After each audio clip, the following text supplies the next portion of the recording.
오늘도 말씀과 기도로 하루하루 세밀한 하나님의 음성을 들으며 걷기를 소망하시는 이 자리에 오신 아포슬 한 분 한 분을 주님의 이름으로 소망하고 축복합니다. 네. 우리는 흔히 꽃길만 걷자라는 말을 많이 하거나 많이 들어본 것 같습니다. 특히 자매분들이 많이 하시는 것 같아요. 꽃길만 걷자라는 노래도 있고요. 심지어 문구를 포함한 책도 있더라고요. 꽃길만 검색하니까 훨씬 많은 노래와 책들이 있었습니다. 그래서 혹시나 해서 몇 곡들을 선곡해서 제가 들어보니까 제목이 가진 의미처럼 확실히 밝은 분위기의 인트로, 그리고 가사를 듣지 않아도 어떤 분위기를 드러내고자 하는구나 하는지 느낄 수 있었습니다. 물론 몇몇 반전 있는 곡들도 있었고요. 꽃길만 걷자라는 단어의 의미는 좋은 일만 생기기를 바란다라는 비유적인 표현입니다. 여러분이 생각하는 꽃길은 어떤 길입니까? 좋은 일, 좋은 길이라고 이야기하는데 여러분이 생각하는 좋은 일, 좋은 길은 어떤 것입니까? 먼저 자연만 생각해도 꽃길 하면 그 자체로 생명력이 있어 보입니다. 그 생각만 해도 기분이 좋고 당장 나가서 사진 한 방은 꼭 찍어야 될 것 같은 그런 느낌. 기분 탓인지 이런 느낌을 그대로 사람들이 말하는 꽃길은 탄탄대로 어려운 일 없이 순조롭게 모든 일이 잘 진행되는 것. 예를 들면 성적이 잘 나오고 취업이 잘 되고 좋은 직장에서 돈을 버는 것에 어려움이 없고 결혼도 잘하고 먹는 것 걱정 없고 적당한 부함이 있어 어느 정도 누리면서 나도 잘 되고 가족도 잘 되고 자녀도 잘 되는 대부분 이렇게 세상적인 누림의 기준들을 생각하는 것 같습니다. 세상에 살면서 걱정 없고 거기에다가 교회까지 잘 나오면 만사 오케이. 이 시대에 우리도 이 시대의 부모님들도 거의 동일한 시각으로 좋은 길 하면 이러한 탄탄대로를 그리는 것 같습니다. 혹시 제가 말한 좋은 일, 좋은 길 할 때 이 내용에 대해서 동의하지 않는 분들이 있으신가요? 그렇다면 여러분이 말하는 그 길은 좋은 이라는 단어가 가진 의미와 같은 밝고 즐거운 기분을 여러분들에게 가져다 주시나요? 꽃길이라는 밝고 기분 좋은 단어로 시작했는데 말씀의 흐름이 어떻게 보면 분위기가 우중충해져 가는 것 같습니다. 그런데 오늘의 본문이 그러합니다. 하나님께서 지키시는 땅 예루살렘, 그리고 그 땅에 사는 이스라엘 백성들, 그들은 하나님께서 지키시기에 멸망하지 않을 것이라고 믿었습니다. 지금 어려운 환경으로 흘러가고 있지만 우리가 말하는 꽃길, 그러한 길이 곧 올 것이라는 기대감을 가지고 본인들의 처해 있는 상황을 낙관적으로 바라보는 것이 오늘 본문에 있는 이스라엘 백성들의 마음입니다. 물론 낙관적인 마음은 좋습니다. 그러나 본인들의 처지를 정확하게 보지 못한다면 그것은 독이 됩니다. 에스겔 본문은 지독할 정도로 심판의 내용이 많습니다. 에스겔은 전체 48장까지 있는데 1장부터 32장까지가 심판입니다. 그 중에 24장까지가 하나님의 백성, 이스라엘에 대한 심판입니다. 그래서 이스라엘 백성들의 마음의 상황을 이해하지 못한다면 오히려 이렇게 심판하시는 하나님이 너무하다 싶을 정도로 계속 심판의 내용이 지속됩니다. 이스라엘 백성들은 본인들의 상태가 어떤 상태인지 볼 수 있는 눈이 없었습니다. 단지 하나님께서 특별히 구별하여 세우신 다윗 왕조는 절대 무너지지 않는다는 잘못된 맹신이 그들에게 있었습니다. 과거부터 들어왔고 경험해왔고 하나님께서 다윗 왕조를 지켜온 것을 아는 이들은 하나님을 믿는 것이 아닌 그들 자신을 특별한 존재로 여기며 완전 함락되어도 금방 회복될 것이라는 이상한 믿음을 가지고 있었습니다. 그런 이스라엘 백성들에게 어제 말씀 4장에서 예루살렘이 포위되고 기근과 굶주림으로 처절한 상황에 놓일 이스라엘 백성의 모습을 에스겔은 상징회기로 보여주었습니다. 그리고 그 이유가 그들의 죄를 뉘우치지 않는 완고함에서 왔다는 것을 어제 지강도사님께서 잘 설명해 주셨습니다. 그러나 하나님의 심판은 거기서 끝이 아니었습니다. 살아남은 자들이 안도감을 가지는 것을 경계하시고 심판 앞에서 처절한 두려움에 놓일 때까지, 그들이 이상한 낙관적인 믿음이 깨질 때까지 하나님은 계속해서 심판하실 것을 보이셨습니다. 그것이 오늘의 본문 1절, 2절을 보면 나옵니다. 에스겔의 머리털과 수염을 깎는 이야기가 나오는데, 이 당시에 머리털과 수염을 깎는 것은 수치, 굴욕, 그리고 슬픔의 의미를 담고 있습니다. 다윗이 통치하던 때는 다윗이 한 왕에게 사신을 보냈는데, 그 사신을 무시해서 그 사신들의 수염을 다 잘라서 돌려보낸 기록이 있습니다. 이 이야기를 들은 다윗은 그들이 어느 장소에서 수염이 자라기까지 머물다가 오라고 했을 만큼 수염을 자르는 것은 수치와 굴욕의 상징이었습니다.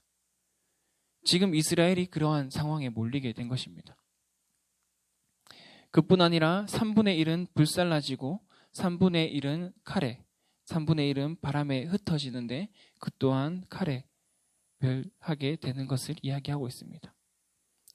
결국 저울을 달아, 1절에 보면 저울에 달아 나누는 것은 어떤 기준에 대해서 구별되는 것이 아니라 재앙의 방법만 다르지 모두 심판의 대상이 되어 것입니다. 이들의 심판의 방법에 대해서는 12절에 자세하게 나옵니다. 먼저는 전염병, 질병에서 사람들이 죽고 기근에 죽기 시작합니다. 거기서 살아남은 자들은 아마 자신들은 살았다는 안도감이 있었을 것입니다. 그러나 그들도 칼에 엎드려집니다. 그것은 성읍이 함락되는 과정에서 성을 방어하다가 죽은 사람들, 아니면 그 사람들이 쳐들어와서 도륙한 사람들을 말할 수 있습니다. 그리고 나머지 3분의 1은 바람에 흩어진이라고 이야기하는데 포로로 끌려가거나 도망하는 자들이라고 볼 수 있습니다. 이렇게 볼 때 하나님의 심판은 희망 없어 보이는 처절한 심판과도 같습니다. 사람의 눈으로 보기에는 분류된 세 분류 중에서 그래도 마지막 3분의 1은 살아남은 것 같습니다. 그러나 하나님께서는 12절 끝에 보면 내가 사방에 흩어버리고 또 그 뒤를 따라가며 칼을 빼리라, 이렇게 말씀하시는 것처럼 하나님께서 직접 칼을 들어 심판하시는 글이 나옵니다. 이렇게 3절을 보면 그분의 3분의 1 중에서도 조금은 옷자락에 싸서 살려주시는 것 같으나 또 그 가운데서 얼마를 불에 던지셨습니다. 하나님의 심판은 어떠한 안도감도 주지 않으셨습니다. 안심할 때쯤이면 또 다른 심판으로, 안심할 때쯤이면 또 다른 심판으로, 눈에 보이는 심판을 피하는 것이 해답이 아니라는 것을 깨달을 수 있을 정도로 심판의 두려움을 느끼게 하셨습니다. 분명 하나님의 백성이기에 우리 민족인 멸망하지 않으리라는 믿음이 있었지만 결국은 하나님은 모든 사람이 죄를 범하였기 때문에 그 누구도 하나님의 진노의 심판에 벗어날 사람이 없다는 것을 깨달을 때까지 철저하게 심판하십니다. 여기서 오늘 본문 3절에 나오는 터럭은 그냥 쉽게 털이라고 생각을 하면 됩니다. 에스겔이 잘랐던 머리털과 수염, 그것을 어느 정도 옷자락에 쌓인 소수, 그 옷자락에 얼마는 불살라졌고 정말 남은 자 중에 남은 자들은 생각했을 것입니다. 처음에는 난 살았다라는 마음이 주변에 많고 많은 죽음을 보면서 이제는 또 다른 재앙과 또 다른 심판이 찾아올까 봐 두려움의 시선으로 바뀌었을 것입니다. 그리고 스스로가 왜 살았는지 이유를 돌아보아도 찾을 수 없고 단지 하나님께 살려달라고 부르짖고 있었을 것입니다. 그 동시에 살려주신 소수에 포함되어 있는 것 자체가 은혜임을 인정하게 될 것입니다. 희망 없는 처절한 심판 가운데 하나님께서 원하셨던 것은 막연한 회복에 대한 기대가 아니었습니다.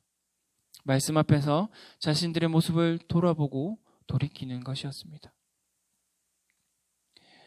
오늘 본문 5절로 끝절까지는 상징 행위의 해석을 하며 왜 이렇게 심판이 올 수밖에 없었는지를 이스라엘의 모습을 통해 말해주고 있습니다. 이러한 심판의 모습은 실제로 레위기 26장에 하나님의 약속에 이미 드러나 있습니다. 레위기 26장을 보면 10계명의 서두를 언급하고 그 다음에는 먼저 언약을 잘 준행하는 백성들에게 어떤 복들이 주어지는지에 대해서 나열하고 있습니다. 그 이유는 레위기 26장 12절 13절을 보면 나는 너희 중에 행하여 너희 하나님이 되고 너희는 내 백성이 될 것이라. 나는 너희를 애굽 땅에서 인도해 내어 그들에게 종된 것을 면하게 한 너희 하나님 여호와이니 내가 너희의 멍에에 빗장을 부수고 너희를 바로 서서 걷게 하였느니라. 아멘. 하나님께서는 전적인 은혜로 이스라엘 백성들을 구원해 주셨고 세워 주셨습니다. 그리고 그 하나님이 어떤 분이신지 자신을 스스로 소개하시며 하나님과 이스라엘 백성들이 교제하기 원하시는 마음을 드러내셨습니다. 그래서 어쩌면 이러한 심판의 메시지 가운데 뒤로 가면 갈수록 에스겔에서 가장 많이 나오는 말이 내가 주 여호와인 줄 알리라. 내가 그 하나님 여호와인 줄 알리라 라는 말입니다. 이 짧은 말에도 우리가 하나님의 마음을 알아주기를 바라는 하나님의 마음이 느껴집니다. 그러나 우리를 비롯해서 이스라엘 백성들은 그러한 하나님의 마음을 늘 깊이 깨닫지 못하는 것 같습니다. 그래서 레위기 26장 14절 이후로부터 나오는 하나님의 배반하는 삶의 모습을 보면 오늘 본문과 비슷합니다. 질병이 있고 대적에게 패하고 포로가 되며 도망자가 되고 자녀를 잃고 가축도 잃고 양식이 끊어지고 기근이 있고 자녀의 살을 먹는 등 하나님의 언약을 배반하는 자들에게 내리는 징벌에 대한 내용이 나열되어 있습니다. 제가 오늘의 본문에도 그대로 담겨 있다고 했습니다. 6절을 보면 이방인보다 악을 더 행했다고 합니다. 7절에는 요란함이 이방인들보다 더하며 이방인의 규례대로 행하지도 않는다고 합니다. 여기서 말하는 악함은 간단히 말하면 윤리적인 오염, 악한 생각, 부도덕한 상거래, 예배의 오염, 인신제사 등을 말할 수 있습니다. 그러면서도 이스라엘 백성에게는 회개의 모습은 없고 죄의식도 없었습니다.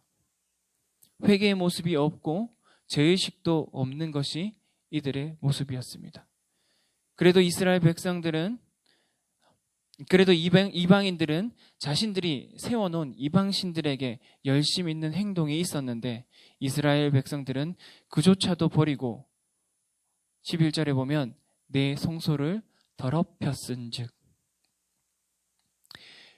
결국은 오염된 삶은 단순한 삶의 모습뿐만이 아니라 예배에도 오염을 가져왔고 그것은 하나님의 긍휼을 바라보지 못하고 하나님의 심판만을 불러오게 됩니다.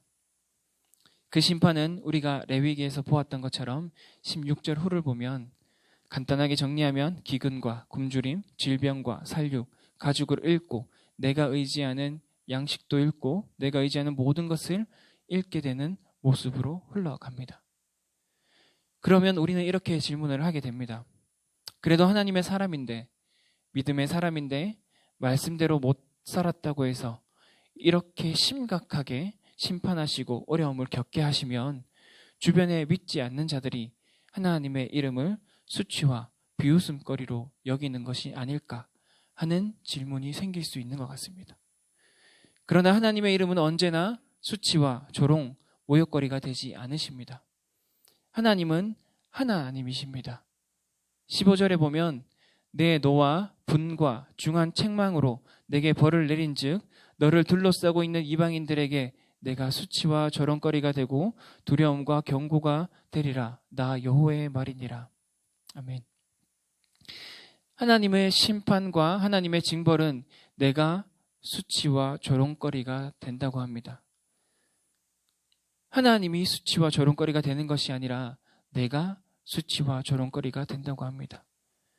그리고 그 심판으로 인해 이방인들에게도 두려움과 경고가 된다고 합니다. 하나님께서 내리시는 심판은 세상 사람들에게도 두려움이 됩니다. 그리고 여기서 말하는 경고의 원뜻을 보면 책망하고 교훈하여 교정하는 가르침의 도구로 사용하신다는 것입니다. 하나님께서는 우리가 언약을 잘 지키며 살 때에도 그렇지 못할 때에도 우리를 사용하셔서 교훈의 도구로 삼으십니다. 단지 그곳에 서 있는 우리가 수치와 모욕에 있는가 아니면 하나님과의 깊은 교제 속에 하나님이 주시는 복들을 누리며 살아가고 있는가의 차이밖에 없습니다. 그렇다면 이왕이면 하나님 편에 서서 그 말씀을 청종하는 삶이 더 낫지 않을까요? 여기서 심판하는 하나님은 그 심판하시는 하나님의 진짜 마음은 레위기서 마지막 26장 마지막을 보면 알 수 있습니다. 26장 심판의 내용을 나열해 놓은 끝부분으로 내려가면 이렇게 말씀하고 계십니다. 40절로 42절입니다. 그들이 나를 거스른 잘못으로 자기의 죄악과 그들의 조상의 죄악을 자복하고 또 그들이 내게 대항함으로 나도 그들에게 대항하여 내가 그들을 그들의 원수들의 땅으로 끌어갔음을 깨닫고 그 할례를 받지 아니한 그들의 마음이 낮아져서 그들의 죄악의 형벌을 기쁘게 받으며 내가 야곱과 맺은 내 언약과 이삭과 맺은 내 언약을 기억하며 아브라함과 맺은 내 언약을 기억하고 그 땅을 기억하리라. 아멘. 결국은 자신의 죄에 대한 인정, 그리고 조상들의 죄에 대한 인정, 그리고 죄로 인해 주어진 형벌을 기쁘게 받는다면 하나님께서는 언약을 기억하시고 그 땅을 기억하신다고 합니다. 이것은 곧 회복을 의미합니다.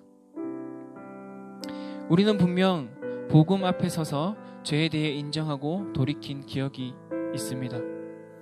그리고 죄로 인해 감당해야 되는 부분들이 있는 것도 압니다. 그리고 알면서 죄를 지었을 때 다시 하나님 앞에 처절하게 엎드리고 그 대가를 감수해야 함도 압니다.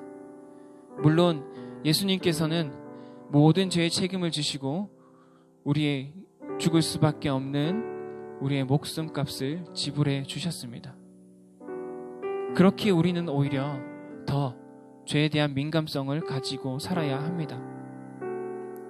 어쩌면 우리는 말씀에 빗대어 우리의 개인의 모습을 돌아보기보다 지금의 환경에 눈이 빼앗겨 있고 앞으로를 기대하는 환경에 마음이 뺏겨 나를 돌아보지 못하는 것은 아닌지 이 시간 돌아보게 됩니다. 우리는 오늘 꽃길이라는 소드로 시작을 하였습니다. 흔히 우리는 고난과 같은 시간, 혹 어려운 환경을 맞이하면 이 고난이 지나가면 꽃길이 올 것처럼 이야기하기도 합니다. 그렇게 우리는 우리의 개개인의 삶의 모습을 살펴보기보다는 왜 이런 어려움이 찾아왔는지, 찾아온 어려움에 대한 불만을 토로하고 고생 끝에 낙이 온다는 막연한 기대에 몸을 싣고 그 시간을 넘기려 하는 경향이 많습니다. 물론 옆에서 그 고난을 지켜보는 입장, 그리고 조언하는 입장에서는 그 어떤 말도 쉽게 할 수 없습니다. 누군가의 삶을 판단하는 것은 하나님의 손에 달려있기에 어쩌면 그 시간은 스스로가 하나님께서 처절하게 나를 돌아보고 회개하고 회복하게 하시려고 하시는구나 하며 하나님 앞에 서야 하는 시간일 수 있습니다. 하나님의 약속의 말씀에 빗대어 그렇게 살지 못함을 인정하고 그 은혜를 전적으로 의지해야 하는 시간일 수도 있습니다. 우리가 기대하는 꽃길, 계속되기 바라는 꽃길도 자연에서 보면 지속되지 않는 것이 꽃길입니다. 꽃은 계절이 흐르면 지고 씨앗이 떨어지고 겨울이 지나면 또 새롭게 생명으로 피어납니다. 그렇게 꽃길은 지속됩니다. 이처럼 우리도 날마다 하나님 앞에 살 때 특별히 복음의 빛을 발하게 하시는 때가 있는 것 같습니다. 그런데 그때에 복음이 아닌 다른 것으로 드러나는 때는 없으신가요? 아름답게 발아야 할 꽃잎에 다른 무언가가 얼룩덜룩 묻어져 있지는 않는가요? 때론 내가 죽어져야 할 때 끝까지 고개를 빳빳이 들고 있다가 골마버린 부분은 없는지요? 복음으로 인해 세워져야 할 부분인데 여전히 시들시들해져서 어디에 내놓지 못하고 꽃잎조차 펴보지 못하고 있지는 않은지요? 복음의 능력이 무엇인지, 빛을 발하는 삶이 무엇인지 경험조차 못하고 하나님을 원망하고 계신 분은 없으신지요? 믿는 우리에게 복음이 우리 삶에 날카롭게 다시 한번 리마인드 돼야 하는 이유가 무엇일까요? 결국은 우리는 복음에 많은 살을 덕지 붙이고 있어서는 아닐까요? 여러분에게 복음은 어떤 색을 띠고 있습니까? 여러분에게 복음은 어떤 능력이 있습니까? 물론 복음은 다양한 상황에 맞게 적용이 됩니다. 그러나 그것이 복음이 변화하는 것이 아닙니다. 입맛에 맞는 복음은 내가 그 복음에 살을 붙인 것이지 복음을 내 입맛에 맞게 적용시킬 수는 없습니다. 문득 설교를 준비하면서 8월달에 있을 3팀 수련회의 주제가 생각이 났습니다. 3팀 수련회의 주제는 원색적인 복음, 무엇을 믿는가입니다. 원색적인 복음, 복음 그 자체를 들여다봅시다. 우리의 생각으로 덧붙인 것들 생각하지 말고 복음 그 자체로. 복음은 뚜렷합니다. 그리고 복음은 강렬합니다. 그리고 복음은 명확합니다. 그리고 복음에는 능력이 있습니다. 여러분이 믿는, 여러분이 말하는 복음은 어떠합니까? 그리고 무엇을 위함입니까? 꽃길, 좋은 길 다 좋습니다. 눈에 보이는 그 자연도 꽃길도 하나님께서 주신 선물입니다. 그처럼 여러분이 생각하는 꽃길이, 여러분이 생각하는 그 좋은 길이 여러분에게 선물로 주신 은혜의 복음을 명확하게 이해하고 그 복음에 빠져 능력을 경험하며 사는 삶이라면 그보다 좋은 꽃길은 없을 것입니다. 7월 방학 시즌이 되면서 하반기로 접어들었습니다. 남은 하반기 하나님 앞에서 내가 그리는 꽃길 때문에 이리저리 치이는 하반기가 아니라 복음을 다시 한번 맛보며 그 명확성과 그 강렬함과 그 능력에 빠져 회복하고 복음만으로 그 길의 꽃길임을 노래하는 아포슬이 되시기를 주님의 이름으로 소망하고 기도합니다. 시간 기도하기 원합니다.